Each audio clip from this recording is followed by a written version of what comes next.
pagi teman-teman, selamat hari Minggu, selamat datang di ibadah Youth Online. Sebelum kita mulai kebaktian kali ini, saya akan memberikan waktu kepada teman-teman untuk bersaat teduh sejenak. Untuk lagu pembuka, mari kita nyanyikan lagu Kunyanyi Haleluya.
Ibadah ini berlangsung di dalam nama Allah Bapa, Anak dan Roh Kudus. Kasih karunia dan damai sejahtera dari Allah Bapa, Anak dan Roh Kudus menyertai saudara sekalian. Dan menyertai saudara juga. Jadi tema ibadah minggu kali ini adalah keluarga yang melatih kasih. Tema hari ini akan membahas mengenai bahwa dalam kehidupan kita itu harus didasari dengan kasih, karena tanpa kasih tidak akan ada kebahagiaan dalam kehidupan kita. Sekarang kita akan masuk ke dalam pengakuan dosa. Saya bakal kasih waktu untuk teman-teman semua untuk mengaku dosa masing-masing dan akan saya tutup dengan doa.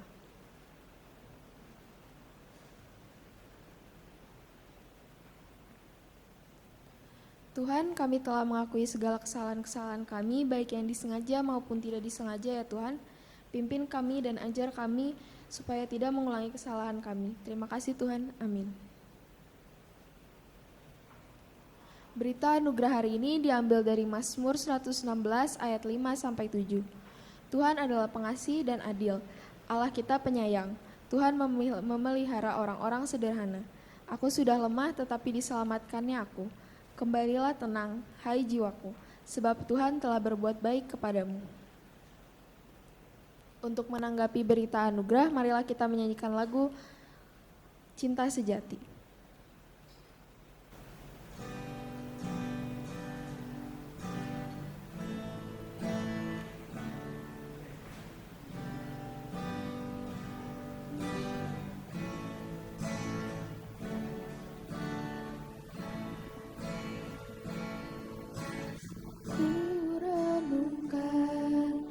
Hidup bersamamu, seringkali ku melupakanmu.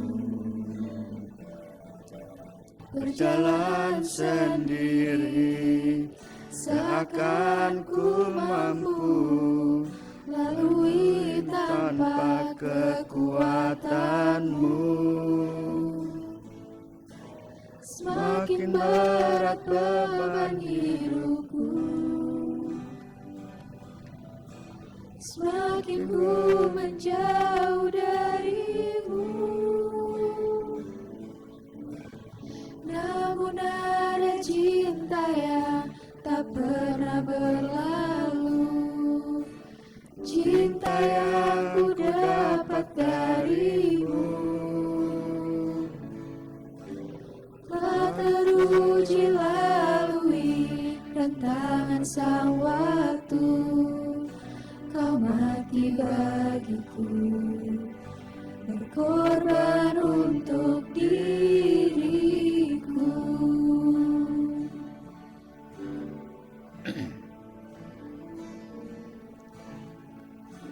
Renungkan hidup bersamamu, seringkali ku melupakanmu.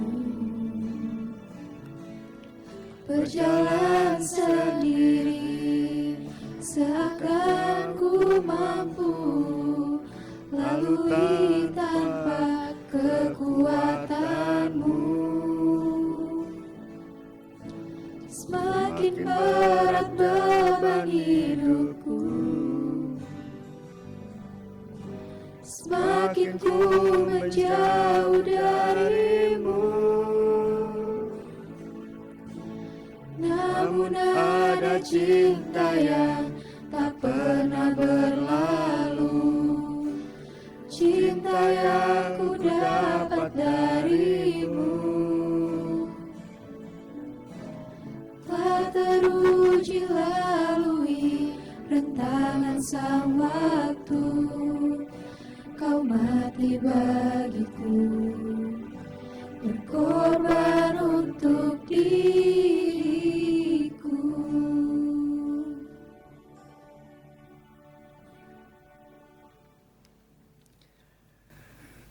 Saudara yang terkasih dalam Tuhan Yesus Kristus, mari kita bersatu di dalam doa. Kita mau merenungkan firman Tuhan, dan biarlah kita menyerahkan diri, hati dan pikiran dikuasai oleh Roh-Nya yang kudus. Mari kita bersatu dalam doa. Kami bersyukur pada hari ini, ya Tuhan, Kau mengumpulkan kami orang-orang muda. Biarlah kami juga belajar terus untuk menyerahkan diri kami kepada Tuhan, bukan pada gemerlapan atau hikmat dunia. Pimpinlah hati dan pikiran kami dengan Roh-Mu yang kudus, dan bersabdalah, biarlah sabdamu itu kami mengerti dengan pertolongan Roh Kudus, dan kami jalani dalam kehidupan kami keseharian. Kami berserah kepadamu ya Tuhan, di dalam Tuhan Yesus Kristus kami berdoa. Amin. Saudara yang terkasih dalam Tuhan Yesus Kristus, kita akan membaca firman Tuhan dari Matius pasal 22 ayat 34 sampai ayat yang ke-40.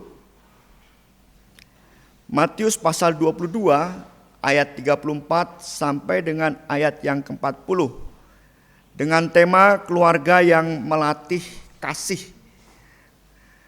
Demikian firman Tuhan. Ketika orang-orang Farisi mendengar bahwa Yesus telah membuat orang-orang Saduki itu bungkam, berkumpullah mereka dan seorang dari mereka, seorang ahli Taurat, bertanya untuk mencobai dia, "Guru, hukum manakah yang terutama dalam hukum Taurat?" Jawab Yesus kepadanya, "Kasihilah Tuhan Allahmu dengan segenap hatimu, dan dengan segenap jiwamu, dan dengan segenap akal budimu. Itulah hukum yang pertama dan yang terutama.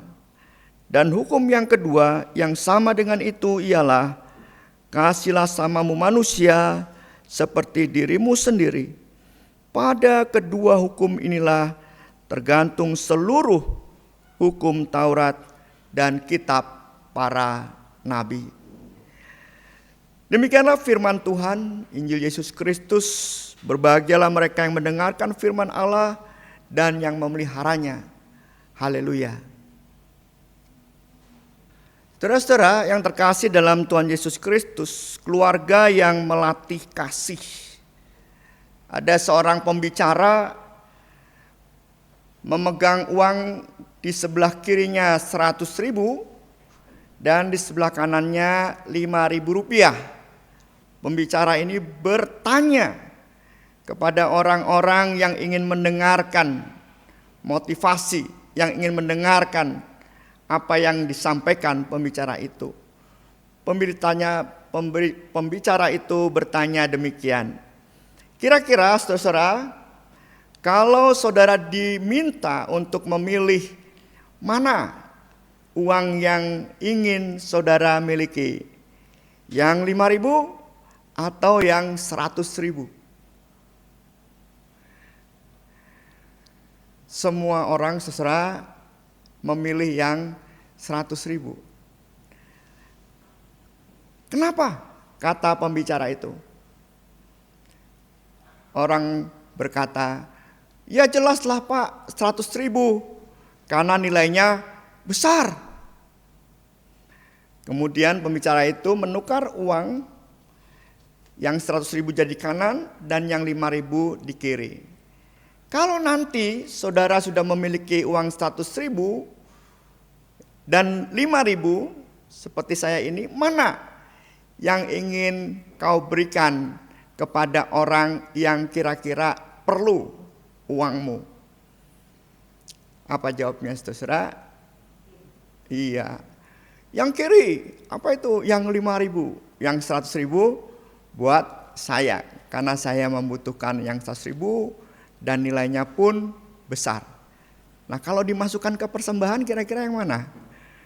Yang kiri juga, ya, yang 5.000, yang 100.000 bisa kita miliki. Kalau ada tukernya sih, mau saya beli 20.000 kalau ada tukernya, tapi kalau nggak ada, masukin yang 100.000 terlalu besar. Kemudian pembicara itu juga mengambil kotak handphone. Saya bukan sedang mempromosikan handphone dan membandingkan mereknya, tetapi ini ilustrasi ya. Lalu pembicara itu bilang begini, "Saya punya 2 handphone. Yang satu Nokia 105 dan yang satu Samsung S9 Plus," katanya. "Pilih mana?" Saudara-saudara semua menduga ya, kita semua pilih yang Samsung S9 Plus yang di sebelah kiri ini. Yang di sebelah kanan tidak. Lalu pembicara itu berkata, "Kenapa?" "Ya, karena yang 9 Plus Samsung itu lebih canggih dan lebih mahal ketimbang Nokia yang 105. Ini mah udah jadul ya, udah ya kalau mepet banget punya Nokia yang 105 oke lah. Tapi kalau kita dikasih, ya tentu mau, kalau punya kesempatan tentu Samsung yang S9 Plus itu." Lalu pembicara itu berkata, "Nah itulah saudara Kebanyakan orang, kebanyakan dari kita pada umumnya pengen yang terbaik. Pengen yang nilainya tertinggi kita miliki. Pengen sesuatu yang terbagus. Pengen sesuatu yang tercanggih untuk diri kita sendiri gitu. Nah, ini menunjukkan bahwa orang-orang yang seperti ini pada umumnya hanya mencintai diri sendiri. Lalu pembicara itu berkata, mencintai diri sendiri itu salah, kata pembicara itu. Pertanyaan saya sekarang sendiri, pembicaranya sudah nggak ada ya, kepada saudara semua yang ada di tempat ini dan di rumah. Apakah salah kalau kita mencintai diri sendiri? Apakah salah kalau saya ingin yang terbaik untuk saya? Apakah salah kalau saya ingin yang terbesar untuk diri saya? Apakah salah kalau saya menginginkan yang tercanggih, terhebat untuk diri saya? Apakah salah saya mengasihi diri kita atau diri saya sendiri? Kita lihat firman Tuhan, saudara, pada Matius 22 ayat yang ke-37 sampai 40. Saya akan bacakan buat saudara. Jawab Yesus kepadanya, "Kasihilah Tuhan Allahmu dengan segenap hatimu, dan dengan segenap jiwamu, dan dengan segenap akal budimu. Itulah hukum yang terutama dan pertama. Dan hukum yang kedua yang sama dengan itu ialah, kasihilah sama manusia seperti dirimu sendiri." Kasihlah sama manusia seperti kamu mengasihi dirimu sendiri. Jadi kata-kata seperti dirimu sendiri, kasihlah sesamamu seperti dirimu sendiri. Yang dimaksud adalah kasihlah sesamamu seperti kamu mengasihi dirimu sendiri. Jadi mengasihi diri sendiri itu sama sekali tidak salah. Mengasihi diri sendiri itu baik. Namun mengasihi diri sendiri harus terikat. Mengasihi diri sendiri harus terikat. Terikat apa? Terikat pada mengasihi Tuhan Allah dengan segenap hati, dengan segenap jiwa, dengan segenap akal budi. Mengasihi diri sendiri juga harus terikat dengan sesama kita sendiri. Dia tidak boleh berdiri sendiri. Tidak boleh hanya mengasihi diri sendiri. Mengasihi diri sendiri itu pada dasarnya terikat seperti firman Tuhan tadi. Bahwa semuanya adalah hukum yang terutama. Tidak ada yang lebih tinggi. Jadi kalau aku mengasihi diri sendiri boleh, tetapi harus diikat dengan aku juga mengasihi Allah dengan segenap hati, jiwa, dan akal budi, dan aku mengasihi sesamaku manusia. Harus terikat itu. Baru mengasihi diri sendiri menjadi sesuatu yang tidak salah dan baik. Apa artinya terikat persoalannya? Terikat berarti jalin menjalin, saling terhubung, dan pada akhirnya saling mempengaruhi. Tuhan mempengaruhi diriku, diriku mempengaruhi sesama, sesama mempengaruhi aku, dan Tuhan mempengaruhi sesama, sesama dipengaruhi oleh Tuhan. Terikat begitu rupa, itu terhubung, saling mempengaruhi. Ada satu logika, saudara, begini logikanya. Mengapa saya harus terikat dengan mengasihi Tuhan? Lalu orang berkata, ya dong. Tahu nggak, Allah itu mengasihi bukan hanya kita, tetapi dunia, tetapi seluruh manusia. Kenapa? Karena Ia mencintai kita, itu saja alasannya. Dan apa yang dilakukan oleh Allah, Allah telah mengorbankan anak yang tunggal Yesus Kristus, disalibkan, mati, bangkit untuk kita semua, menebus dosa kita. Nah, karena Allah telah mengorbankan anak yang tunggal untuk mengasihi kita, tetap mencintai kita, menyelamatkan kita dari dosa, dari hukuman dosa yaitu kematian. Oleh sebab itu, kamu semua harus mengasihi Allah. Lalu ada yang protes. Kalau begitu kasih Allah itu bersyarat dong Pak. Kalau begitu kasih Allah itu menuntut kita untuk mengasihinya. Bukankah orang itu katanya yang baik mengasihi tanpa syarat? Jadi kalau saya mengasihi Allah karena Allah telah mengorbankan anaknya, kan berarti saya dituntut. Kasih Allah ada syaratnya. Nah kemudian juga ada orang yang berpikir, mengapa kita harus mengasihi sesama manusia? Saudara-saudara semua pernah jadi bayi enggak? Pernah ya? Atau kamu Jo lahir langsung segede ini? Sebesar apa rahim ibu ya, mama ya? Jadi pernah bayi. Jadi orang itu berkata begini, mengapa kita harus mengasihi sama? Melalui ibu kita, melalui bidan, melalui dokter yang menolong kelahiran ibu saya. Kita nggak bisa apa-apa, kita ditolong oleh mereka. Dengan apa? Dengan cinta. Kalau tidak ditolong dengan cinta, dibiarin tuh bidannya nggak nguar-nguarin, disengajain gitu ya. Terus ketika kita ada di dunia ini, ibu kita, orang tua kita, ayah kita mengasihi kita. Kan nggak ada kan tiap bayi atau ada di antara saudara-saudara waktu bayi ya diceritakan sama ibunya sering dipukul sama papanya atau mamanya, dikemplang-kemplang gitu kepalanya ya, atau dicubit yang keras sampai kita nangis. Nggak ada. Dipeluk, dicium, diganti popoknya ya. Kemudian diberi susu, bangun tengah malam. Diantar ke dokter, ditunggu waktu sakit.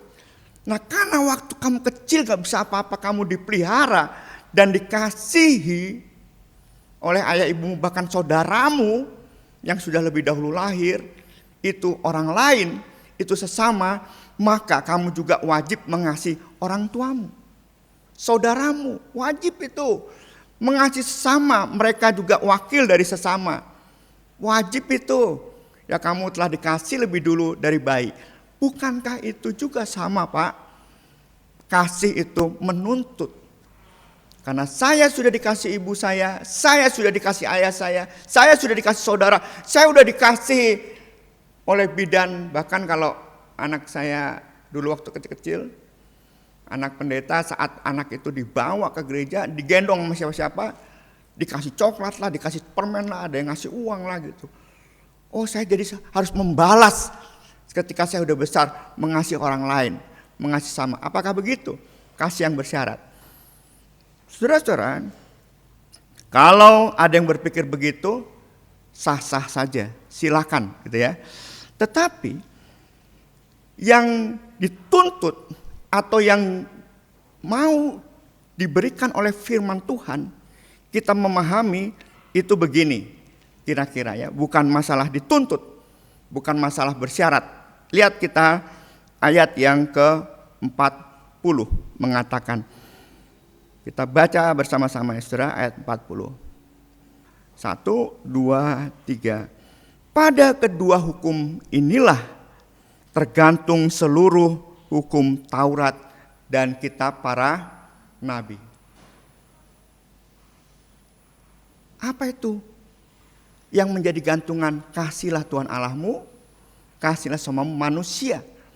Itu seluruh hukum tergantung pada hukum kasih kepada Allah dan kepada sesama dan kepada diri kita juga seharusnya. Itulah kasih yang menjadi gantungan dari semua hukum. Dengan kata lain, kasih itulah yang menjadi dasar dari semua hukum agama, dari semua aturan kehidupan ini. Kasihlah yang menjadi dasar satu-satunya, tidak ada yang lain untuk kita menjalani kehidupan ini. Seperti yang dikatakan Yohanes 3 ayat 16 yang berbunyi demikian, karena begitu besar kasih Allah akan dunia ini, sehingga ia telah mengaruniakan anak yang tunggal, supaya setiap orang yang percaya kepadanya tidak binasa, melainkan beroleh hidup yang kekal. Jadi yang dimaksud terikat ya dengan kasih, bukan kita mengasihi karena kita dituntut kasih dari Allah, karena Allah telah mengasihi lebih dahulu dari kita, atau kasih Allah bersyarat, atau kita dituntut mengasihi sesama karena sesama sudah memelihara kita waktu kecil gitu ya. diumpamakan seperti itu, maka saya harus membalas kasih pada sesama. Hukum Tuhan tidak bilang begitu. Justru kamu harus yakin bahwa tanpa kamu memiliki kasih, artinya kamu menghubungkan diri kepada Allah.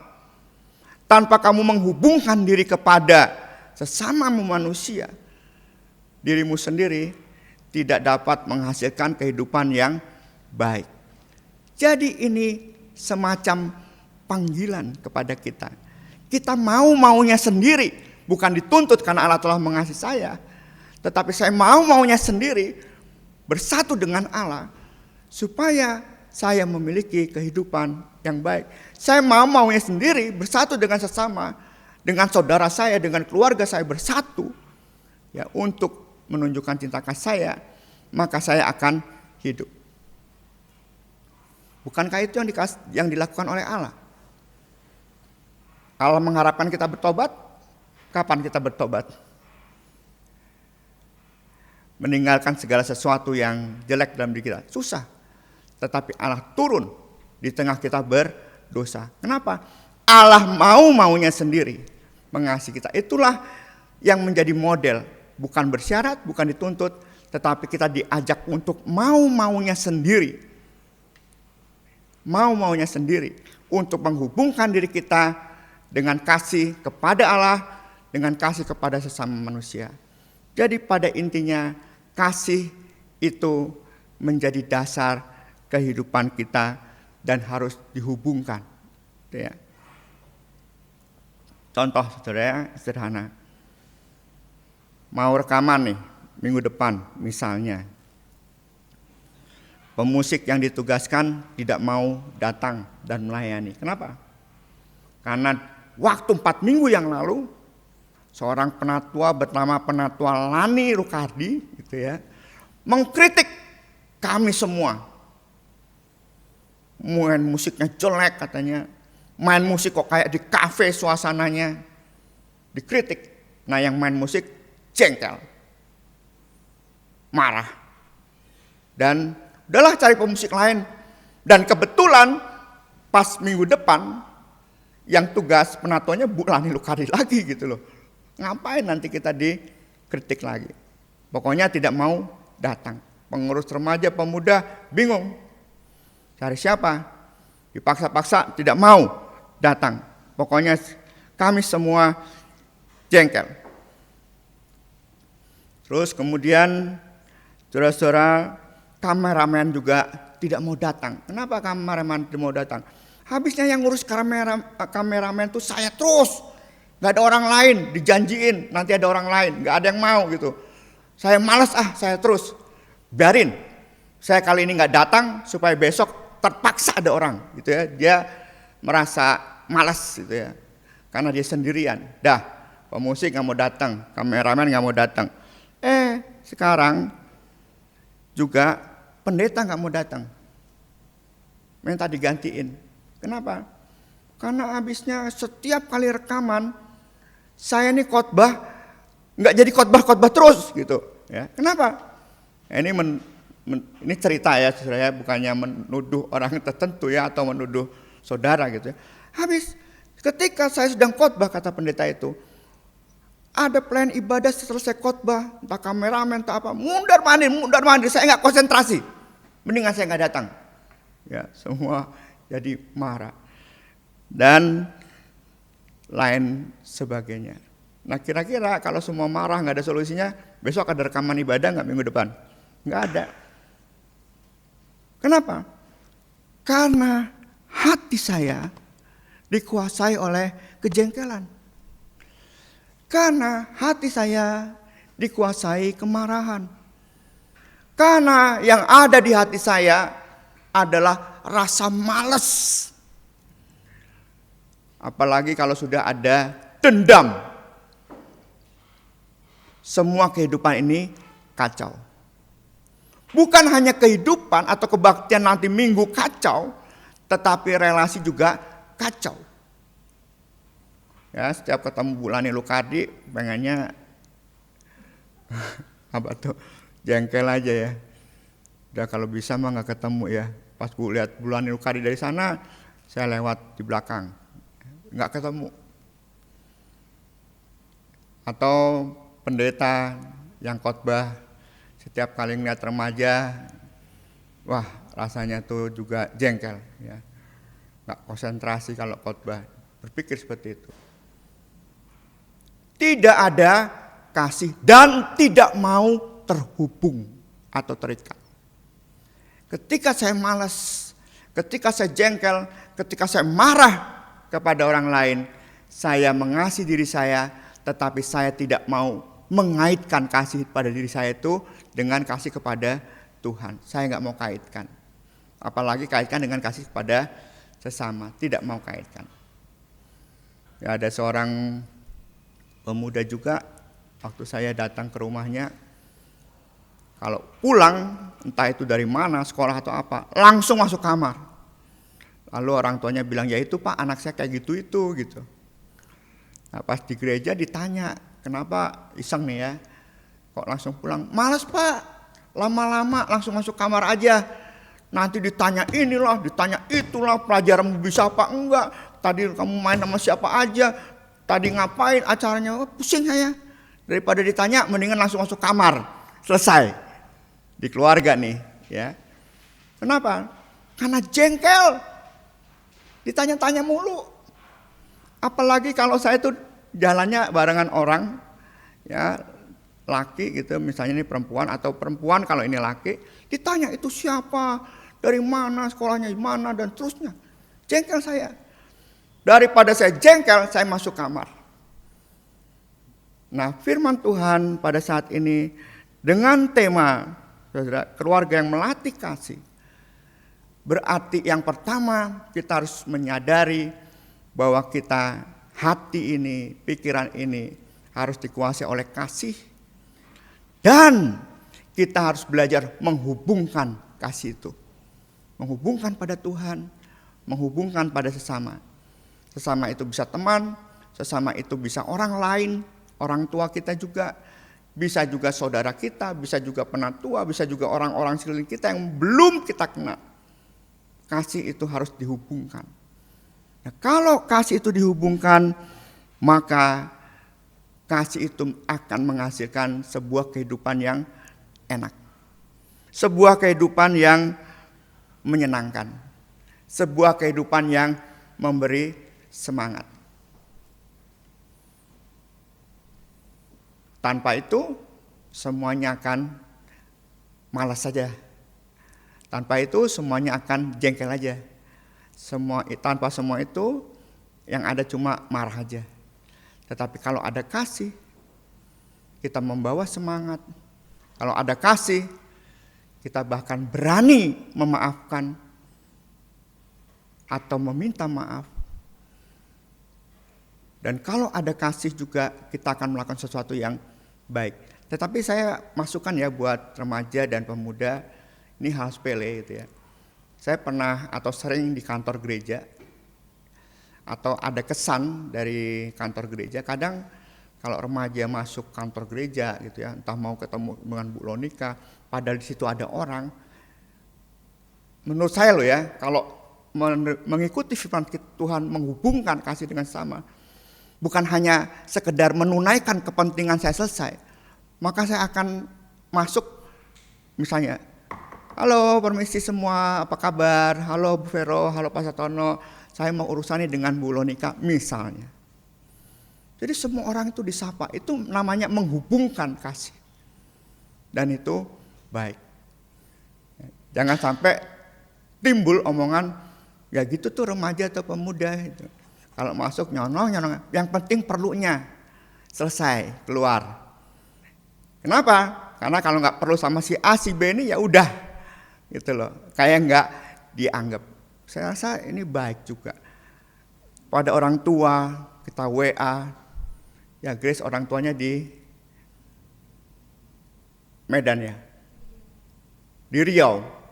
Iya, mungkin papa mama WA terus gitu ya, orang tua jengkel gitu ya. Nggak usah jengkel aja. Itu mau menghubungkan. Ya kita nggak usah jengkel. Kalau kita nggak di WA ya kita yang WA gitu. Jadi saling menghubungkan satu dengan yang lain. Sederhana.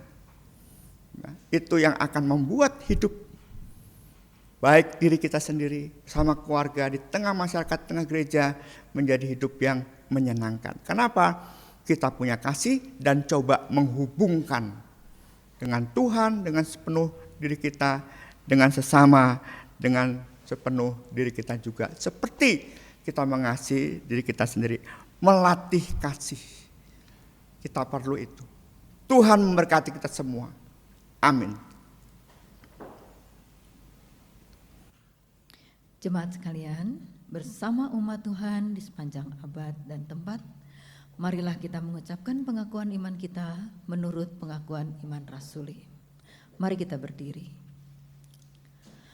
Aku percaya kepada Allah, Bapa yang Maha Kuasa, Khalik langit dan bumi, dan kepada Yesus Kristus, Anaknya yang tunggal Tuhan kita, yang dikandung dari Roh Kudus, lahir dari anak darah Maria, yang menderita sengsara di bawah pemerintahan Pontius Pilatus, disalibkan, mati dan dikuburkan, turun ke dalam kerajaan maut. Pada hari yang ketiga, bangkit pula dari antara orang mati, naik ke surga, duduk di sebelah kanan Allah, Bapa yang Maha Kuasa. Dan dari sana ia akan datang untuk menghakimi orang yang hidup dan yang mati. Aku percaya kepada Roh Kudus, gereja yang kudus dan am, dan persekutuan orang kudus, pengampunan dosa, kebangkitan orang mati, dan hidup yang kekal. Amin.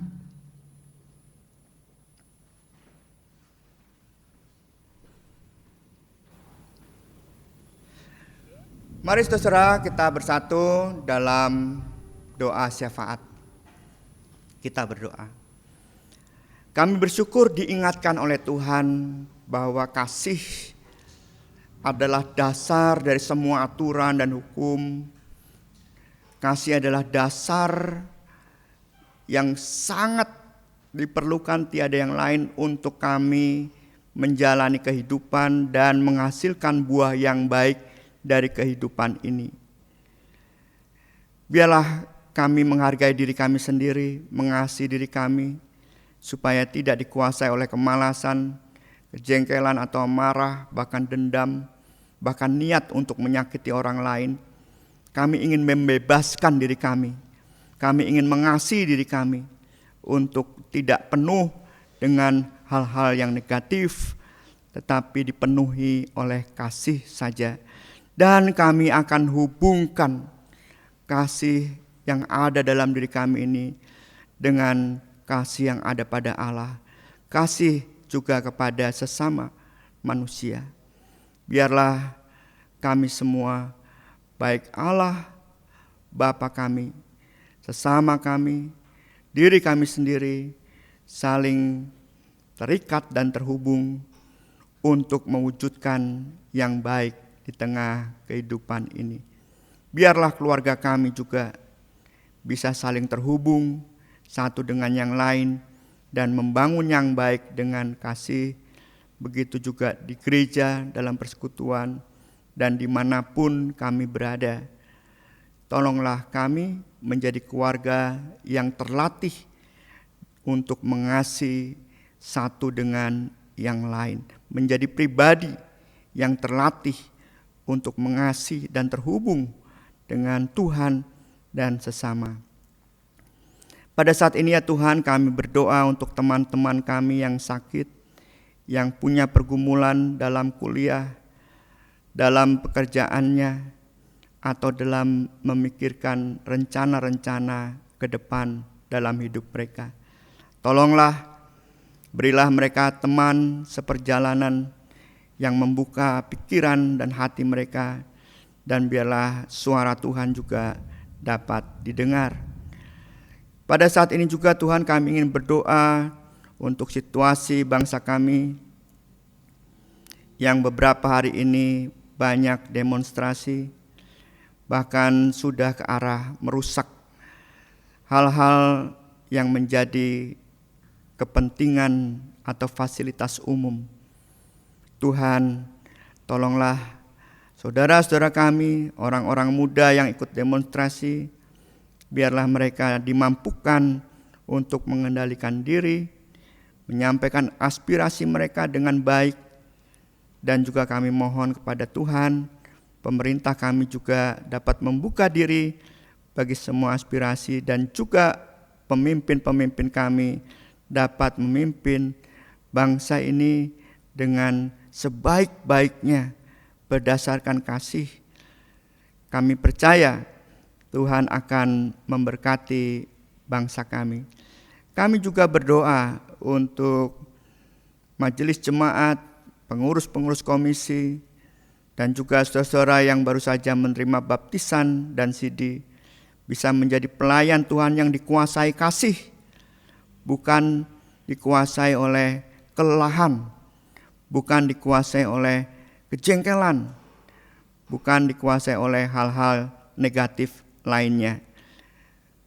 Kami bisa melayani, kami bisa hidup baru dengan begitu leluasa dan terhubung pada Tuhan dan pada sesama, dan menghasilkan yang baik. Kami berdoa Tuhan untuk dunia yang sedang dilanda pandemi. Biarlah Tuhan kami jalan perlahan, tetap bergandeng bersama, dan melewati saat-saat pandemi ini dengan bijaksana. Kami percayakan semua ini ke dalam tangan kasih Tuhan kami, Yesus Kristus. Amin.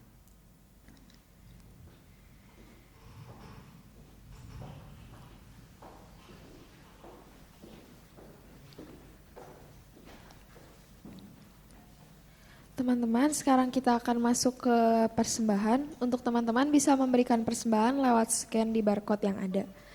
Nats persembahan hari ini diambil dari 2 Korintus 8 ayat 12. Sebab jika kamu rela untuk memberi, maka pemberianmu akan diterima. Kalau pemberianmu itu berdasarkan apa yang ada padamu, bukan berdasarkan apa yang tidak ada padamu. Teman-teman, marilah kita berdoa. Tuhan, terima kasih untuk kesempatan yang Kau berikan pada kami sehingga bisa memberikan persembahan ini untuk-Mu. Berkati persembahan ini agar berkenan bagi gereja-Mu ya Tuhan. Terima kasih. Dalam nama Yesus, amin. Untuk nyanyian penutup, marilah kita nyanyikan lagu Hatiku Percaya.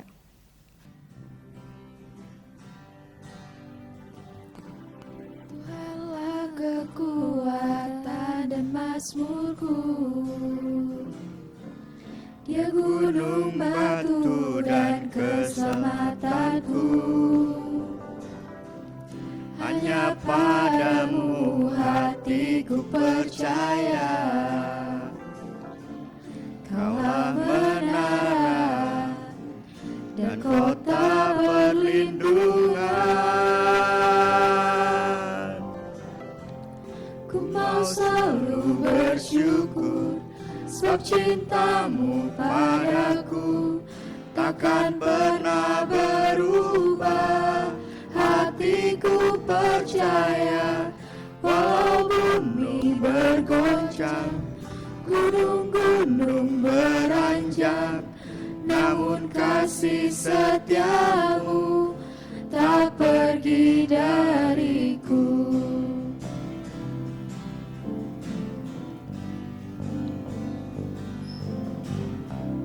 Tuhanlah kekuatan dan mazmurku, Dia gunung batu dan keselamatanku.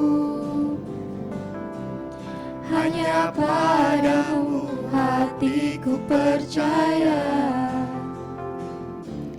Kaulah menara dan kota perlindungan. Ku mau selalu bersyukur, sebab cintamu padaku takkan pernah berubah. Hatiku percaya, walau gunung bergoncang, gunung-gunung beranjak, namun kasih setiamu tak pergi dariku. Arahkanlah hatimu kepada Tuhan dan terimalah berkat-Nya. Tuhan memberkati engkau dan melindungi engkau. Tuhan menyinari engkau dengan wajah-Nya dan memberi engkau kasih karunia. Tuhan menghadapkan wajah-Nya kepadamu dan memberi engkau damai sejahtera. Amin.